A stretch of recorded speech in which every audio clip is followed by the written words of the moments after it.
Beberapa waktu yang lalu, minggu yang lalu tepatnya, putra-putri kami menceritakan kepada saya tentang eh, satu film yang berjudul Ngeri-Ngeri Sedap. Eh, dengan istri saya pergi menonton film ini. Ya, dari awal saya berpikir bahwa film ini adalah eh, film komedi, lucu-lucuan. Akan tapi karena rekomendasi daripada anak-anak kami ini, maka saya pikir perlu juga serius supaya paling tidak saya mengerti, kami bisa mengerti apa yang bagus dipandang oleh anak-anak kami ini. Akhirnya kita pergi. Mereka mengatakan kepada saya, pada kami sama mamanya, bahwa film ini bagus, Bapak perlu tonton. Itu kata mereka. Lalu saya tanya kenapa? Ya, itu bagus buat orang tua dan buat kita orang muda, orang-orang yang boleh saya katakan, dia bilang orang-orang yang lahir di perantauan. Dan ya Bapak nonton lah supaya Bapak bisa lebih tahu nanti seperti apa isinya. Kalau kita ceritakan nanti ya nggak menarik lagi buat Bapak, katanya. Oke. Akhirnya kita pergi. Dan diawali dengan satu pemandangan yang indah tentang Danau Toba. Walaupun kita sudah sering ke Danau Toba, tetapi tetap saja kita bisa menikmati pemandangan yang indah itu. Dan ya saya pikir sih it's okay, bagus ya. Dan kemudian mulai muncul para pemainnya ini yang relatif ada yang sudah pernah saya tahu atau saya kenal, dan ada juga yang saya pikir mereka itu pendatang-pendatang baru, dan akhirnya saya bisa menikmati suguhan film tersebut. Dan segera di situ saya melihat nilai-nilai orang Batak, dan saya salut kepada sutradaranya yang membuat detail film tersebut menjadi menarik. Walaupun ada sedikit kocaknya, tetapi kita tidak merasa dibawa ke suasana kocak, tapi dibawa juga kita ke suasana serius dengan detail yang menunjukkan nilai-nilai orang Batak. Saya menarik tentang sikap daripada ataupun cara daripada ayah, karena sebagai seorang ayah tentu saya tertarik dengan sikap yang ditunjukkan oleh ayahnya, ya. Dan saya lihat di dalam film ini ada satu perbenturan ataupun sutradara membenturkan budaya, nilai-nilai orang Batak, modernisasi, kemudian anak-anak yang disekolahkan oleh orang tuanya keluar dari desanya dengan satu cita-cita yang didasari oleh suatu prinsip orang Batak yang mengatakan anakku kido hamorao dia. Artinya anakku itulah kekayaanku, dan harus disekolahkan anaknya itu setinggi-tingginya. Nah, disinilah terjadi perbenturan itu. Apa yang disuguhkan dalam film itu, terutama sikap ayah dan ibunya itu, menunjukkan ataupun merekam kondisi sosial ataupun kondisi cita-cita daripada seorang ayah dan ibu orang Batak yang sesungguhnya ingin menyekolahkan, menyuguhkan atau memberikan pendidikan yang sangat bagus kepada anak-anaknya sebagaimana orang Batak pada umumnya. Akan tetapi mereka tidak bisa terlepas dari budaya maupun cita-cita, keinginan-keinginan yang menjadi klasik di dalam kehidupan orang-orang Batak itu sendiri. Apa itu? Yaitu mereka pengen melihat anak-anaknya senantiasa bersama-sama dengan mereka. Tetapi di satu sisi mereka menyekolahkan anaknya itu mati-matian, kalau saya bisa berikan istilah yang agak lebih sarkastis sedikit, mati-matian menyekolahkan anaknya ini, sehingga anak-anak ini berhasil. Saya perlu sampaikan sedikit bahwa saya kira, atau mungkin saya tidak salah kalau mengatakan bahwa salah satu etnis yang paling getol, yang mempunyai prinsip hidup untuk menyekolahkan anaknya setinggi-tingginya dengan segala persoalan, bahkan dengan hutang sekalipun, ya, adalah orang Batak. Belakangan sutradaranya sendiri, saya kembali dulu ke satu pemahaman yang lain. Belakangan sutradaranya sendiri mengatakan bahwa waktu dia disekolahkan, yaitu Benedion, waktu menyekolahkan dia, kata dia dalam satu wawancara, bahkan orang tuanya hanya harus pinjam uang dari koperasi. Ya, itu hal-hal yang jamak terjadi di lingkungan orang-orang Batak, ya. Dan itulah kira-kira orang tua orang Batak sampai saat ini dimanapun mereka berada.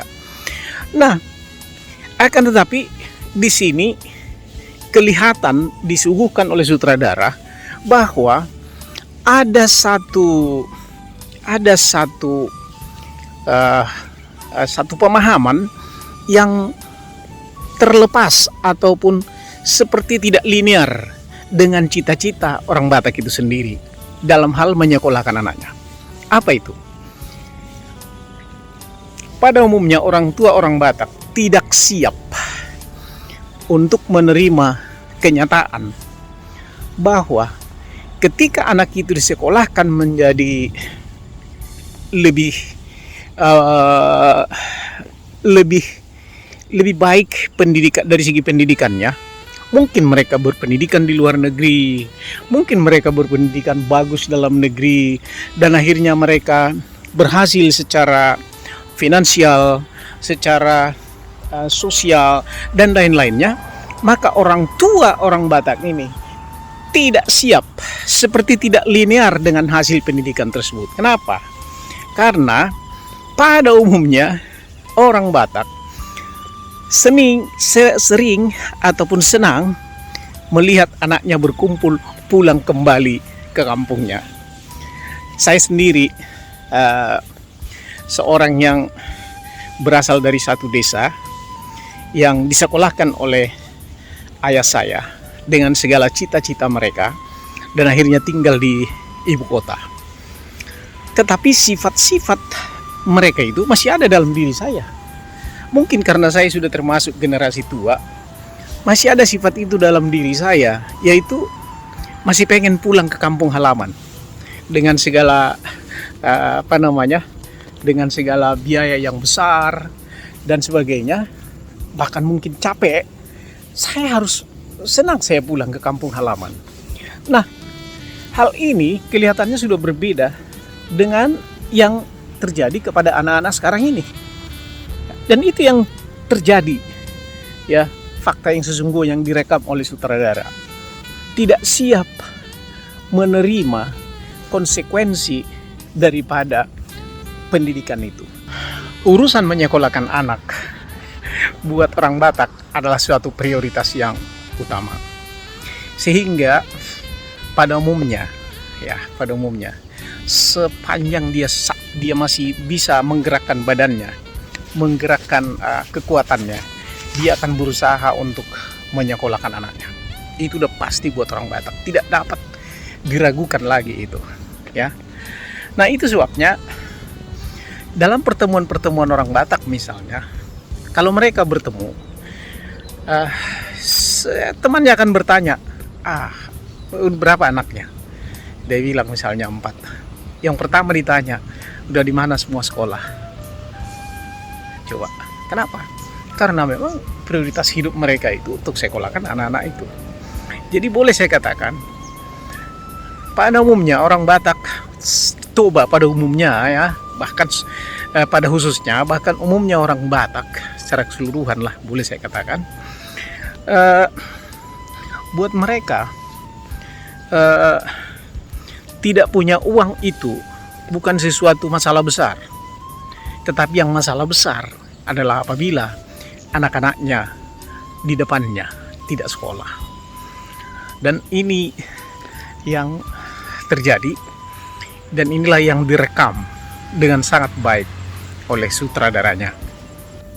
Nah, dalam video saya sebelumnya, saya pernah mengatakan bahwa ketika saya naik pesawat ke Medan, saya suka bertanya-tanya dengan orang yang di kiri kanan saya kalau di pesawat, bahwa orang pulang itu punya alasan. Pertama, karena ada yang meninggal saudaranya.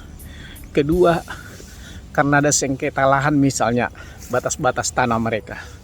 Ketiga, pesta adat, dan seterusnya. Dan tidak ada, paling tidak sampai saat ini yang saya rekam, walaupun ada sangat sedikit sekali, hampir tidak ada alasan untuk bisnis. Tidak ada alasan untuk bisnis. Nah, beberapa waktu yang lalu juga, minggu lalu baru saya pulang ke kampung saya di Pakat. Dan tahun 2019 kita ada melakukan sedikit upaya di sana, mendukung ataupun membantu secara finansial usaha kecil. Dan minggu lalu ketika saya pulang, saya tanya dia, apakah ada usaha kecil yang relatif sama yang sudah terbentuk ketika mereka ataupun mengikuti apa yang mereka lakukan. Ternyata dia bilang ada satu. Itu tahun 2019 saya datang ke sana, dan dia bilang hanya ada satu, tetapi itu pun tidak bertahan, langsung tutup. Nah, ini menjadi satu persoalan sebetulnya di lingkungan orang-orang Batak, terutama di daerah Tapanuli. Jiwa entrepreneur tidak ada, sehingga anak-anak yang relatif berpendidikan tinggi tidak pernah mau pulang ke kampung halamannya untuk membangun daerah itu dari segi bisnis. Tidak ada. Adanya adalah pergi keluar dari desa, dari Tapanuli, merantau ke berbagai tempat di seluruh dunia. Mereka berkembang di sana dan tidak pernah pulang untuk melakukan usaha di daerahnya. Nah, ini satu hal yang saya kira dari sudut pandang saya pribadi perlu kita koreksi. Apa itu?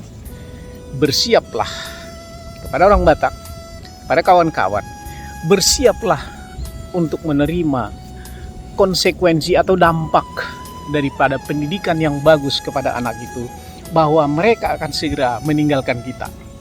Yang kedua, kita perlu mungkin merubah sedikit cara pandang, bahwa sudah waktunya kita mendidik anak-anak kita untuk menjadi entrepreneur yang bisa berkembang di daerah kita, ya. Sehingga dengan demikian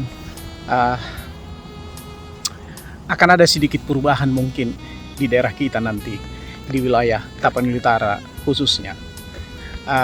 Secara overall, tentu saya tidak mungkin ceritakan di sini mengenai konten daripada film tersebut.